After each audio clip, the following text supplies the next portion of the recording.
Gianni, who portrayed Braden on Power Book 2, posted something on his Instagram story the other day that some of you may have noticed.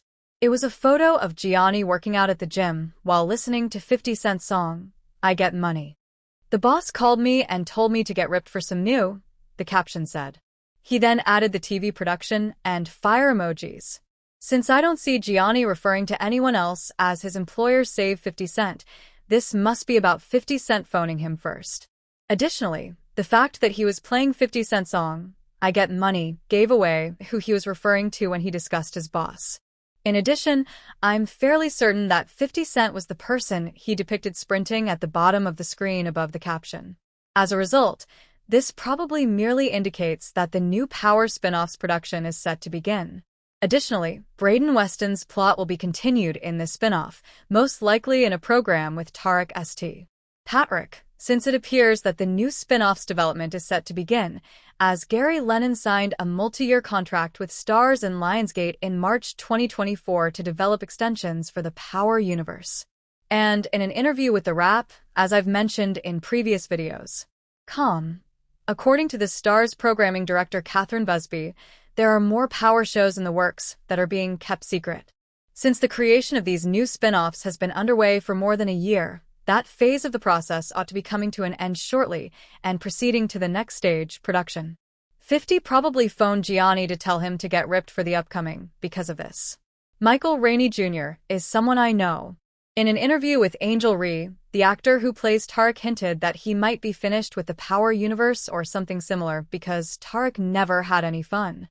But given that Michael Rainey has undoubtedly been living it up since Power Book 2's construction concluded, I firmly believe he was trolling when he made that statement. In essence, Tarek's antithesis.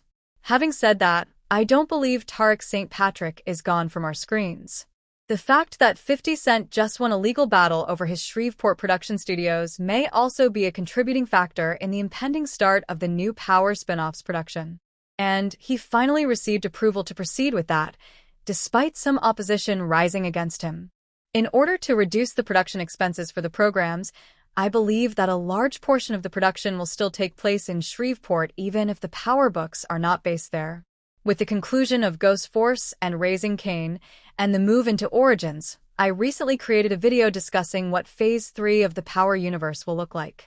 Among other things, I discussed how the Power universe will continue to expand outside of New York City into other cities, such as how Tommy traveled to Chicago, and how there will be numerous spin-offs akin to Phase 2 with books 2 through 4.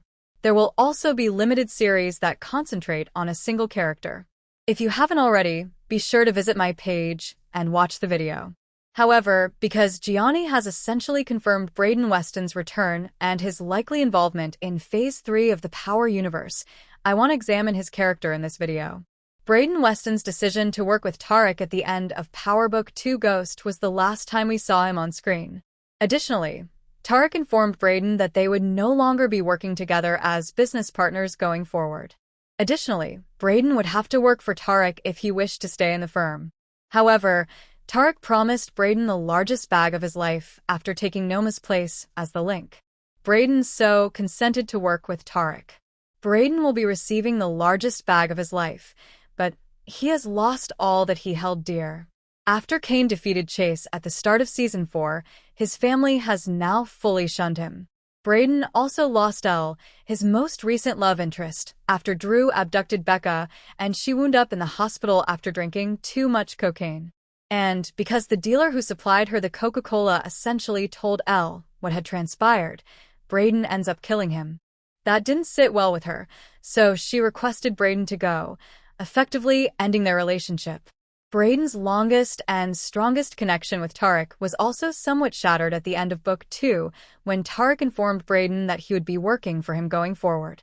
Regardless, they will probably continue to see and converse sometimes. However, with Tarek attempting to disassociate himself from the drug trade by turning into a ghost, I don't think things will be the same either. Additionally, these things were always more significant to Braden than purchasing a purse. Remember to like, share, and subscribe to my channel for more videos.